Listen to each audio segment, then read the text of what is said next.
আমি না দিন দিন গাজনি হচ্ছে। গাজনির যেমন কিছু মনে থাকতো না, আমারও তেমন কিছু মনে থাকে না, মাঝে মাঝে সব কিছু ভুলে যায়। আমি এবার গাজনি হয়ে গেলাম কিনা।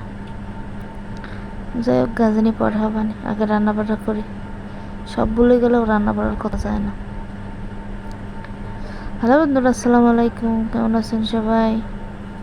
এই যে এখানে আমি করতেছি, আমি আজকে মুরগির মাংস দিয়ে তিহারি রান্না করছি। এই যে মাংসটা কষায় নিচ্ছি, মাঝখানে একটু তিহারি মশলাও দিয়ে দিয়েছিলাম আবার। এই তো এখন গোশটা উঠাই রাখছি, উঠানোর পরে তারপর হচ্ছে চাল দিয়ে, চালটা সুন্দর করে ভাজে তারপর হচ্ছে পানি দিয়ে দেবো।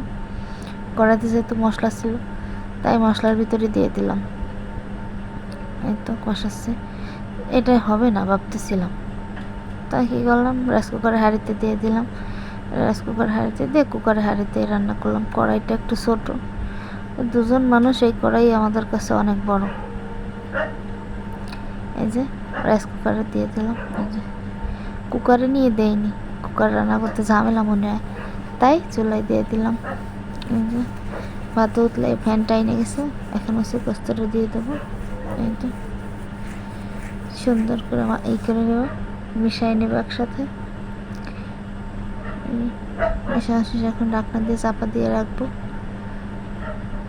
তো হয়ে গেছে, এখন একটু নাড়াচাড়া করে সুন্দর করে ঢাকনা দিয়ে ঢেকে দেবো।